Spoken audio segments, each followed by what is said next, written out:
Hello students, हमने last video में क्या पढ़ा था कि about the types of quantity according to the study of dimensional formulae. तो हमने 4 टाइप की क्वांटिटीज पढ़ी थी। Dimensional constant quantities, number 2 is the dimensional variable quantities, number 3 is the dimensionless constant quantities and number 4 is the dimensionless variable quantities. उसके बाद हमने uses पढ़े थे डायमेंशनल इक्वेशंस के। तो फर्स्ट यूज मैंने करवाया था conversion of one system unit into other system into the another system of unit, and second use is the checking the correctness of various formulae, and third use is the derivation of formulae. उनमें से मैं आज second and third वाला पूरा detail में बताऊंगी बेटा, because they are the important according to the exam point of view. ठीक है, तो नंबर फर्स्ट मैं करा रही हूँ चेकिंग द करेक्टनेस ऑफ फॉर्मूले। हम किसी फॉर्मूले को कैसे करेक्ट करेंगे कैसे चेक करेंगे कि वो करेक्ट है या नहीं है। तो इस मेथड को बताने के लिए इससे पहले मैं तुम्हें कुछ बताना चाहूंगी कि मतलब हम फिजिक्स में जो तुम्हारा ये होमोजेनिटी का जो प्रिंसिपल है, डायमेंशनल होमोजेनिटी का, वो क्या है।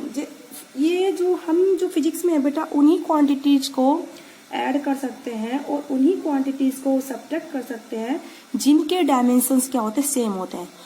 फर्स्ट थिंग माइंडेड, तो मैं सबसे पहले अपने दिमाग में कौन सी बात याद रखनी है कि हम उन्हीं क्वांटिटीज को ऐड कर सकते हैं और उन्हीं क्वांटिटीज को सब्ट्रैक्ट कर सकते हैं जिनके डायमेंशंस क्या होते हैं, सेम होते हैं। If the quantities have different dimensions, we cannot add them and we cannot subtract them. Mind it. Example, velocity के dimensions होते हैं बेटा lt-1 and dimensions of acceleration is the lt-2. Then we cannot add acceleration with the velocity. We cannot add acceleration with the velocity. So because this is opposite, so this is against the principle of homogeneity of dimensions. तो इसी principal के according homogeneity of dimensions is that, यही जो principal है homogeneity of dimensions का, वो ये बताता है कि only that formula is correct in which the dimensions of one side, you can say left side, is equal to the dimensions of right side equal to the other side means। ठीक है, तो dimensions one side के equal हो dimensions other sides के, और you can say dimensions of left side is equal to the dimensions of right side। only that formula is correct। वही formula हमारा क्या होगा बेटा, करेक्ट होगा। और ये बेटा ये जो है according to the principle of homogeneity of dimensions के ही अकॉर्डिंग है।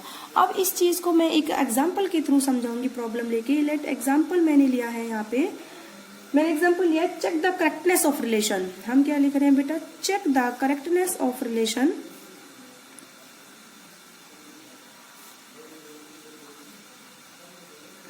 रिलेशन है हमारा t is equal to the 2 pi under root l upon में g।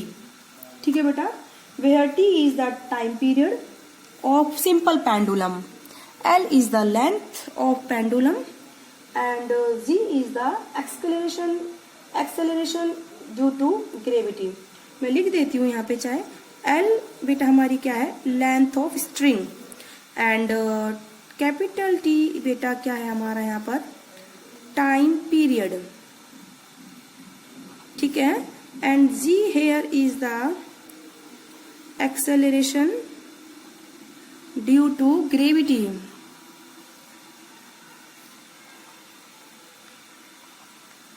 ओके बेटा, now we solve this question. देखो बेटा किस तरीके से हम सॉल्व करेंगे इस क्वेश्चन को, इस टाइप के क्वेश्चंस को। तो हम सबसे पहले क्या करेंगे, हम लेफ्ट हैंड साइड की जो क्वांटिटी है उसके क्या लिखेंगे, dimensions of left hand side. Left hand side में बेटा हमारा क्या है, टाइम है।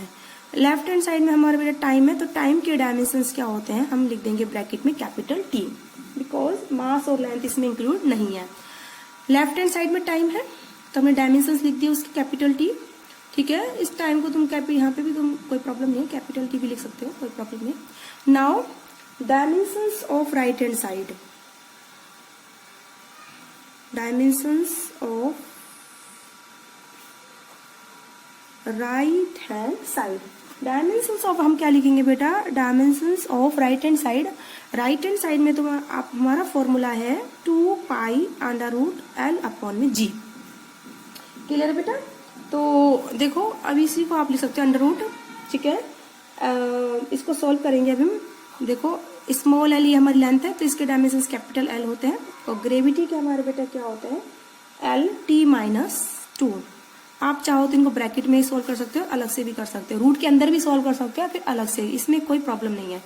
2 pi has no dimensions, 2 pi has no dimensions, इसको तुम ब्रैकेट में लिख सकते हो बेटा, ठीक है। Now under root L upon में एल है, एल से एल कट जाएगा, टी माइनस 2 है तो ये ऊपर जाके बेटा क्या हो जाएगा +2 और 2 ये अंडर रूट से कट जाएगा तो हमारा क्या हो जाएगा capital T.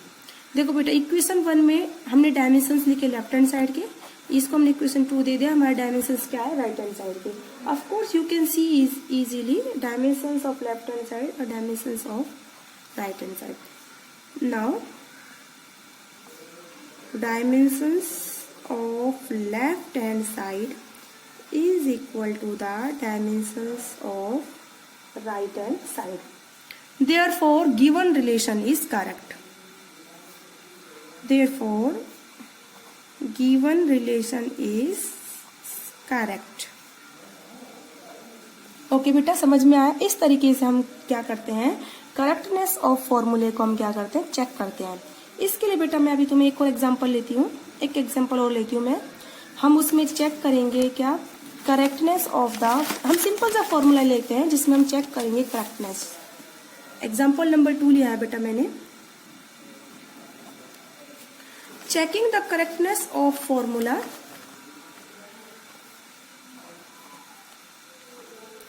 check the correctness of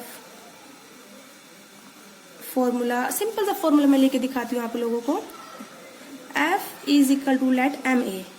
आप हमें क्या पता कि ये फॉर्मूला की फोर्स मास की पावर 1 के प्रोपोर्शनल होता है एंड फोर्स एक्सक्लेशन की पावर 1 के प्रोपोर्शनल होता है, तो हम इसको इजीली चेक कर सकते हैं with the help of dimensional formula.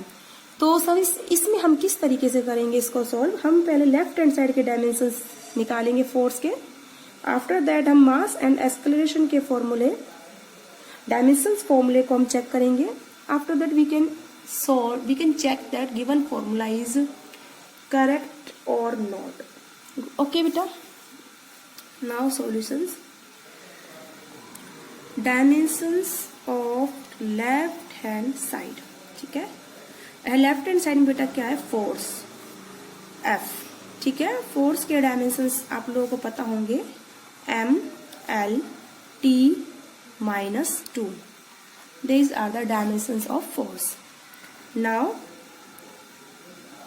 dimensions of right hand side, right hand side में बेटा हमारा क्या है, mass and acceleration, mass into acceleration का मल्टीप्लीकेशन। मास के डायमेंशंस बेटा कैपिटल M ब्रैकेट में रखे, एक्सेलरेशन के डायमेंशंस होते हैं बेटा एल टी माइनस 2। अब हम इन दोनों डायमेंशंस को क्या कर देंगे, मल्टीप्लाई हो जाएंगे, M L T minus 2। Clear है, ठीक है। You can see from the equation number 1 and equation number 2, ठीक है। From equation 1 and 2 we see dimensions of left hand side is equal to the dimensions of right hand side। बेटा मैंने जो लिखा है ये शॉर्ट फॉर्म लिखी है मैंने डायमेंशंस की, डायमेंशंस को हम ऐसे शॉर्ट में लिख देते हैं, ठीक है, कोई प्रॉब्लम नहीं है, आप लोग लिख सकते हो। तो dimensions of left hand side is equal to the dimensions of right hand side. बोलो आप लोगों को समझ में आया कि किस तरीके से हम चेक करते हैं किसी भी गिवन फॉर्मूले को।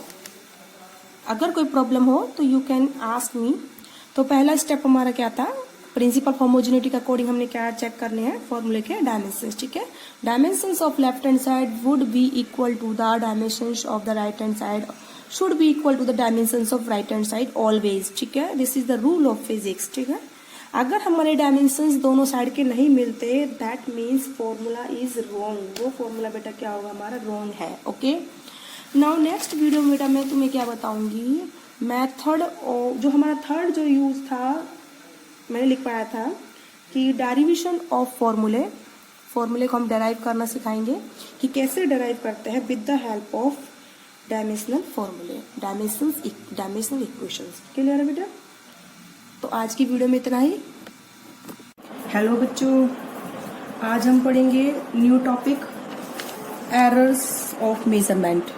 लास्ट वीडियो में हमने पढ़ा था डायमेंशनल इक्वेशंस एंड डायमेंशनल फॉर्मूले and uses of dimensional equations in for the derivation of formulas. एक हमने उसका यूज पढ़ा था लास्ट वीडियो में, और चेकिंग द करेक्टनेस ऑफ फॉर्मूले हम लोग इस वीडियो में पढ़े थे। अब हम इस वीडियो में आगे टॉपिक चलते हैं इसी चैप्टर 2 का, that is the errors of measurement. अब हम इस जो हमारे आज की वीडियो है, जो हमारी आज की वीडियो है, हम इसमें पढ़ेंगे आज एरर्स ऑफ मेजरमेंट। देखो बेटा, एरर्स क्या होती हैं, ये किस तरीके से डेवलप होती है, क्या रीजन है एरर का। अगर जैसे हमने किसी भी एक्सपेरिमेंट को करा, ठीक है, और हमने उसकी वैल्यू को मेजर करा, लाइक जैसे लेंथ ही है, मान लो ये पेन है मेरे पास, इसकी लेंथ आपने मेजर करी, लेट इस पेन की लेंथ आप लोगों ने मेजर करी, that is 10 centimetre, let 10 centimetre, और एक्चुअल में इस पेन की लेंथ मान लो कितनी है, 10.2 सेंटीमीटर। तो आपकी जो मेजरमेंट है 10.2 सेंटीमीटर से क्या है, कम है। तो यानी कि आपने मेजरमेंट में क्या करी, एरर करी, that is called the error of measurement. तो जो ये 10.2 सेंटीमीटर थी, जो एक्चुअल वैल्यू थी, that is called true value. इसको हम क्या बोलते हैं बेटा, ट्रू वैल्यू। और जो 10 सेंटीमीटर हमने मेजर करी है, that is called the measured value. तो इनमें जो डिफरेंस होता है, that is called the error of measurement. तो यही डेफिनेशन में यहाँ लिखूंगी आप लोगों के लिए, the difference in true value, the difference in true value, the difference in true value and the measured value,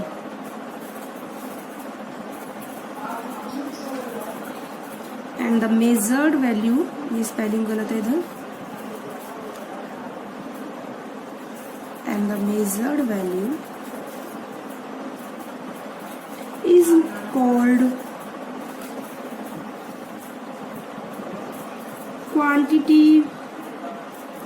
is called error of measurement.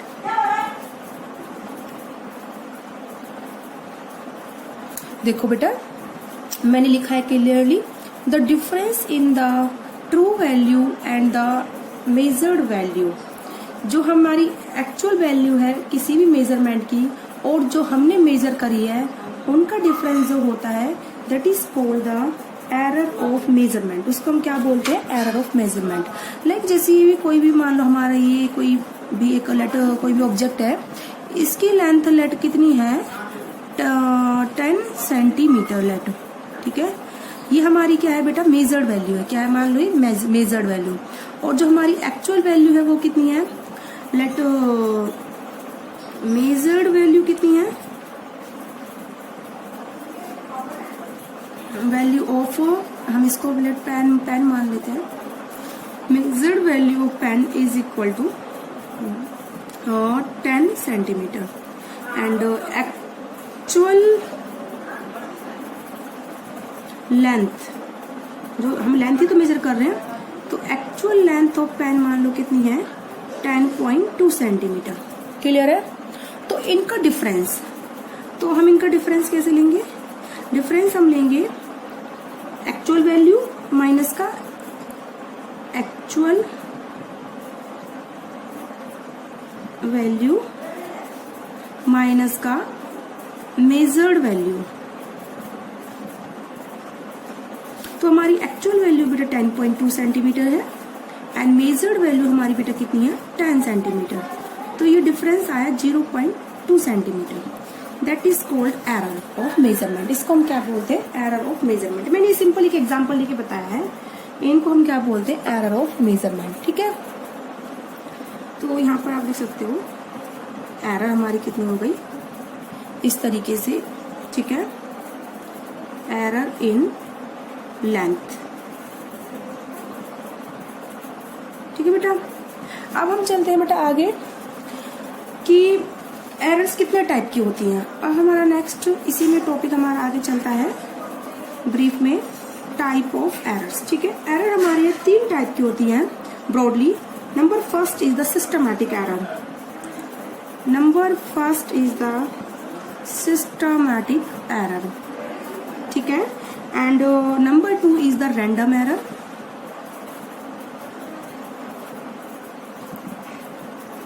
And number 3 is the बेटा ग्रॉस एरर। ठीक है, तो आज के टॉपिक में हम पहले चलेंगे नंबर फर्स्ट किस पे चलेंगे बेटा? हम सिस्टमैटिक एरर पर।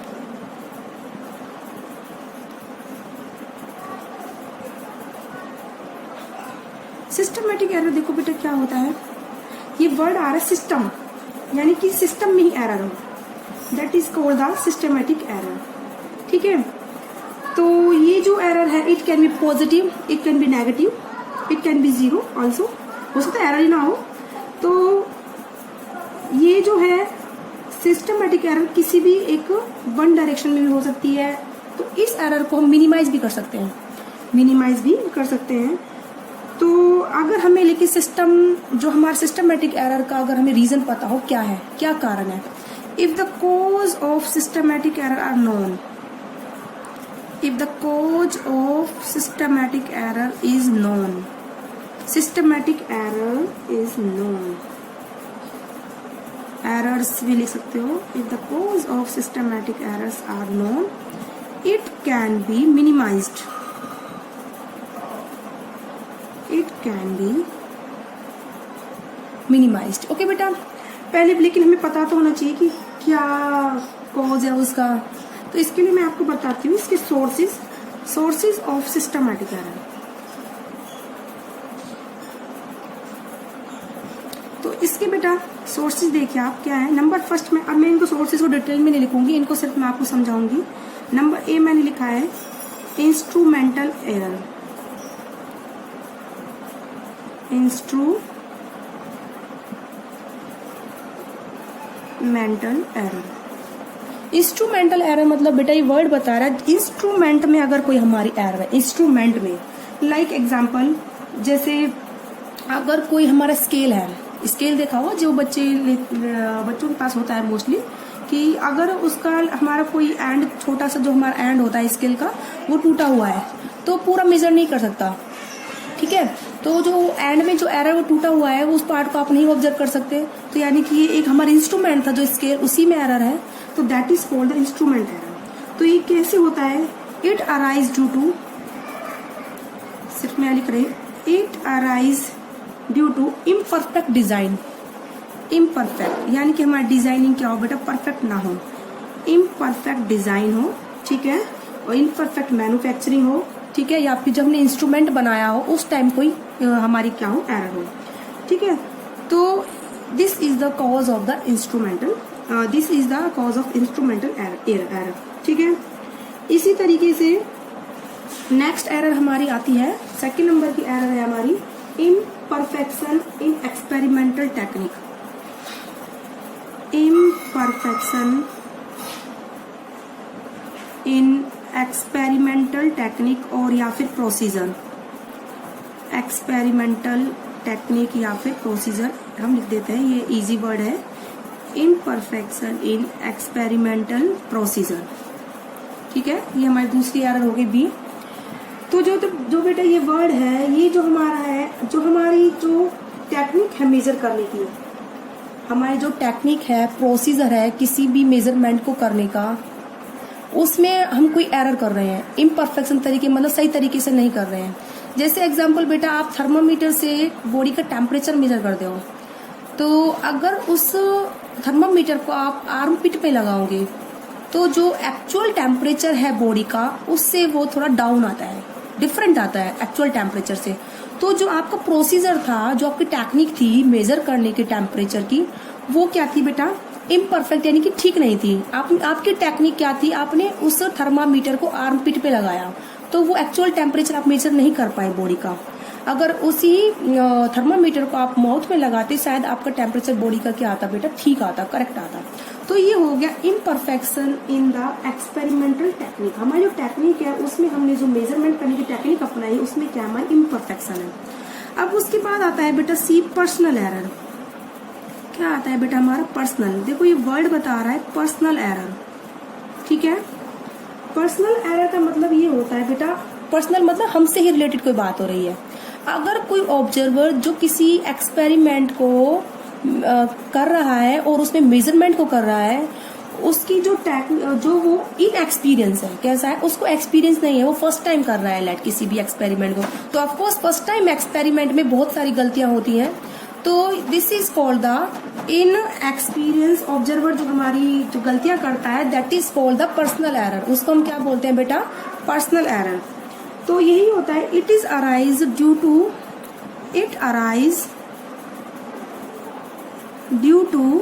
inexperience of the observer, inexperience of the observer। अगर हमारा ऑब्जर्वर एक्सपीरियंस्ड नहीं है तो गलतियां करेगा। तो जब हमारी ये जो हमारी एरर आती है, इसको हम बोलते हैं पर्सनल एरर। क्या बोलते हैं बेटा हम, पर्सनल एरर। देखो अभी आप लोग एक्सपेरिमेंट करोगे तो हमेशा, जब भी जैसे आप जनरल डायोड का एक्सपेरिमेंट करोगे अभी आगे बड़ी क्लास 12th की क्लास में, तो और पीएन जंक्शन डायोड का एक्सपेरिमेंट आता है, अगर आप उसके 90 के एंगल पर नहीं बैठते रीडिंग को पढ़ने, एमीटर और वोल्टमीटर की, तो आपकी हमेशा एरर आती है रीडिंग को काउंट करने में, सॉरी रीडिंग को रीड करने में। तो अगर आप उसके 90 डिग्री के एंगल पर बैठोगे तो आपके जो रीडिंग है वो बिल्कुल कैसी आती है, करेक्ट आती है, जो आप उनको रीड कर रहे हो। तो यानी कि ये हमारी कैसी हो गई, पर्सनल एरर हो गई।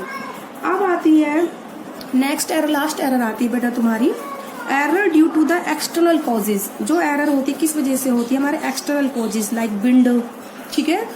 अब है due to external causes.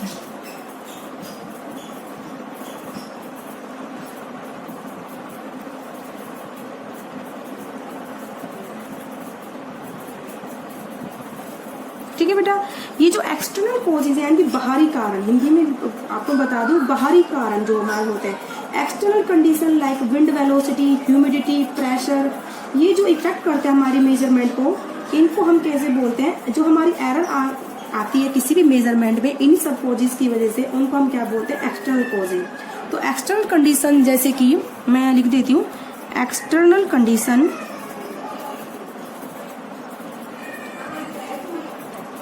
such as temperature,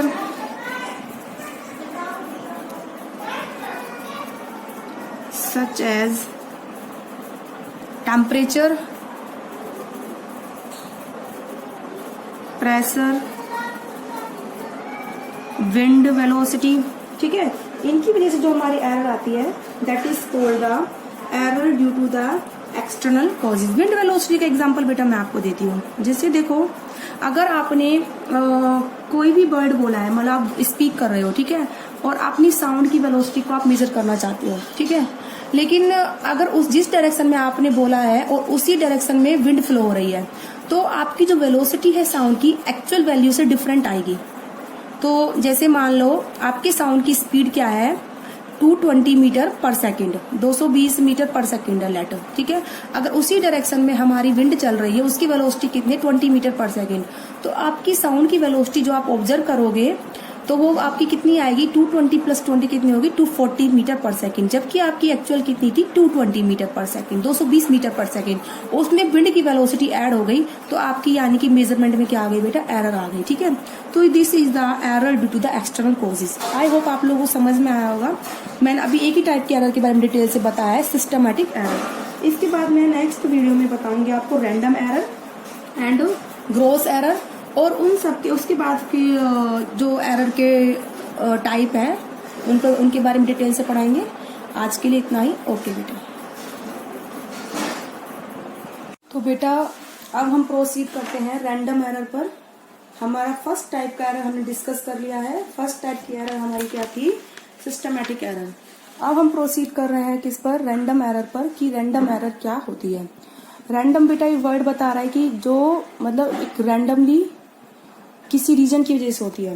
randomly मतलब जैसे हमारा चेंज इन टेम्परेचर, कोई कंडीशन है, change in pressure, change in voltage supply, change in voltage supply की वजह से जो होता है, ये सब जो है रीजन किसके हैं बेटा? रैंडम एरर के हैं। ठीक है, तो जो ये रैंडम एरर होती है बेटा, ये होती है इरेगुलरली। कैसे होती है बेटा ये? तो द रैंडम एरर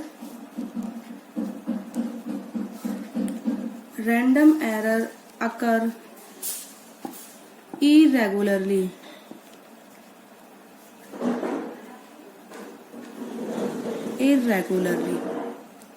तो बेटा इसका कोई एक पर्टिकुलर तरीका नहीं होता कि रैंडम एरर, जैसे हमारा उसमें था सिस्टमैटिक एरर में कि अगर हमारा स्केल बीच में से टूटा हुआ है थोड़ा सा, या फिर साइड में से टूटा हुआ है, तो हमारी मेजरमेंट में क्या आ जाती है बेटा? एरर आ जाती है। तो वो एक पर्टिकुलर हमें पता है कि हमारे जो एक्सपेरिमेंट में जो हमारा मेजरमेंट का स्केल है, उस इंस्ट्रूमेंट मतलब जो हम जिससे हम मेजर कर रहे हैं अपनी लेंथ को, हमारी इंस्ट्रूमेंट में ही प्रॉब्लम है, तो हमें उस चीज का पता होता है। लेकिन ये जो रैंडम एरर है बेटा, ये इरेगुलरली मतलब जो हमारे आसपास की जो कंडीशंस है, उनमें जो हमारे एटमॉस्फेरिक कंडीशंस है या फिर अदर जो कंडीशंस है, उनके चेंज होने की वजह से ये एरर क्या होती है बेटा? डेवलप होती है। ठीक है, तो इसको चांस एरर भी बोल देते हैं। Therefore this is also called the chance error. Sometime कभी कभी हम बोल देते हैं इसको, बिकॉज ये चांस इसलिए कि कभी टेम्परेचर हमारा थोड़ा ज्यादा होता है, जैसे मॉर्निंग में टेम्परेचर कम होता है और दोपहर को टेम्परेचर ज्यादा हो जाता है। इस तरह से टेम्परेचर में वेरिएशन की वजह से जो हमारी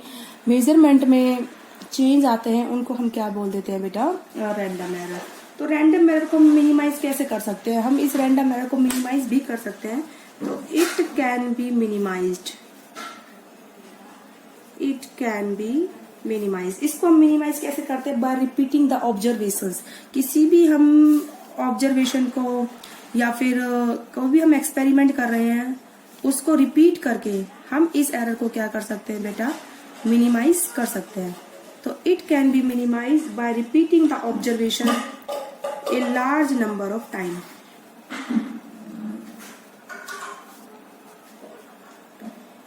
तो किसी भी ऑब्जर्वेशन को लार्ज नंबर ऑफ टाइम से रिपीट करके हम क्या कर सकते हैं बेटा? उसको क्या कर सकते हैं? मिनिमाइज कर सकते हैं। ठीक है, तो इसके बाद हम चलते हैं अब आगे। अब है तुम्हारा कि अगर जैसे हमने किसी भी एक्सपेरिमेंट को हमने लार्ज नंबर ऑफ टाइम्स बेटा क्या करा? रिपीट करा। लार्ज नंबर ऑफ टाइम्स हमने रिपीट करा, तो हम क्या करेंगे? अपनी जो वैल्यू लेंगे उनका क्या लेंगे बेटा? मीन लेंगे। फिर क्या लेंगे? उन्हीं सब जो हमारी एक्सपेरिमेंटल वैल्यूज आई हैं, उन सब का हम क्या लेंगे? मीन लेंगे। वो हमारी वैल्यू क्या कहलाई जाएगी? Actual value. ठीक है, and taking the arithmetic mean of all observations।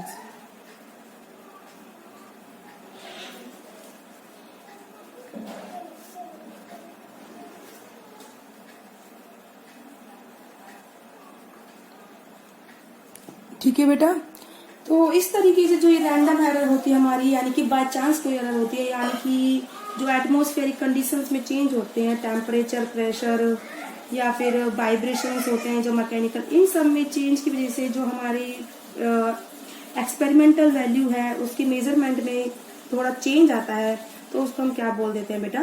Random error. ठीक है, अब हम चलते हैं बेटा थर्ड टाइप की एरर पर। हमने दो एरर डिस्कस कर ली, सिस्टमैटिक एंड रैंडम। नाउ हम प्रोसीड करते हैं बेटा ग्रॉस एरर। क्लियर है? किस पर प्रोसीड करते हैं? Gross error. तो ये जो ग्रॉस एरर है बेटा, इस तरीके से होती है जैसे हमने किसी भी रीडिंग को हमने रीड करा। ठीक है, हम प्रॉपर बैठे नहीं है, उसके प्रॉपर सेटिंग भी नहीं हुई हमारी, कि जो हमारा एक्सपेरिमेंट हमने पूरा ढंग से सेटअप नहीं करा, तो हमने इंस्ट्रूमेंट को विदाउट सेटिंग हमने उसको क्या करा? यूज करना स्टार्ट कर दिया। जैसे कि एग्जांपल में अभी जैसे तुम्हारी लैब क्लासेस होंगी, तो उसमें वर्नियर कैलिपर में अगर हमारा जो मेन स्केल होता है, वर्नियर स्केल होता है, वो 0 पे दोनों के स्केल क्या करने चाहिए? कोइंसाइड करने चाहिए। अगर वो कोइंसाइड नहीं करते तो यानी कि हमारे सिस्टम जो हमारे इंस्ट्रूमेंट में क्या है बेटा, हमने उसको ठीक से सेटअप नहीं करा। ठीक है, तो ये सब एरर जो क्या कहलाती है बेटा, ग्रॉस एरर कहलाती है। ठीक है, इनको हम बोल देते हैं हमारी केयरलेसनेस की वजह से। ठीक है, तो दीज एरर अराइज, क्यों केयरलेस बेटा, इस तरीके से अगर हम उसका 0 से 0 स्केल, दोनों का मेन स्केल का वर्नियर स्केल का अगर हम मिलाते, दोनों का स्केल को 0 पे, मेन स्केल का 0 एंड वर्नियर स्केल का 0, दोनों को हम मिला के देखते, तो हम अपने जो हमारा इंस्ट्रूमेंट है वो हमारा क्या होता है बेटा, करेक्ट होता है। ठीक है, तो ग्रॉस एरर क्यों होती है बेटा, this error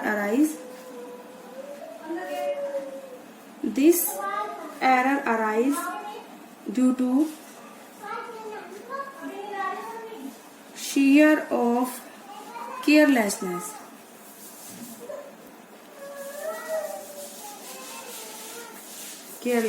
of the observer। Clear लिख दिया मैंने। जो ऑब्जर्वर गलतियां कर रहा है, केयरलेसनेस कर रहा है, उन्हीं की वजह से ये वाली जो एरर है बेटा क्या होती है, अकर होती है। ठीक है, तो जैसे मैं एग्जांपल बता देती हूँ, जैसे किसी भी इंस्ट्रूमेंट की रीडिंग को क्या करना बेटा, रीड करना। तो reading an instrument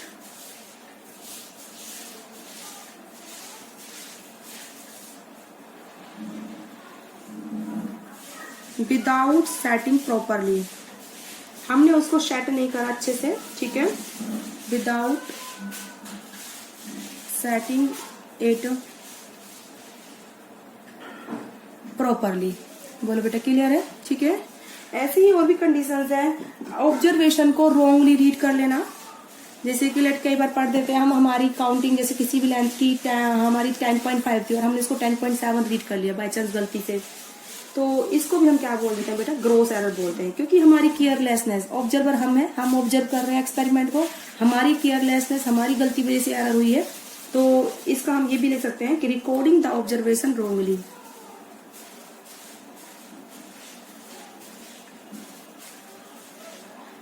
Recording the observation wrongly। ठीक है बेटा, इस तरीके की जो एरर क्या कहलाती हैं, ग्रॉस एरर कहलाती हैं। या फिर एक और मैं तुम्हें एग्जांपल देती हूँ, जैसे कि हमने क्या करा, कोई कैलकुलेशन करी है, उसमें हमारी गड़बड़ हो गई।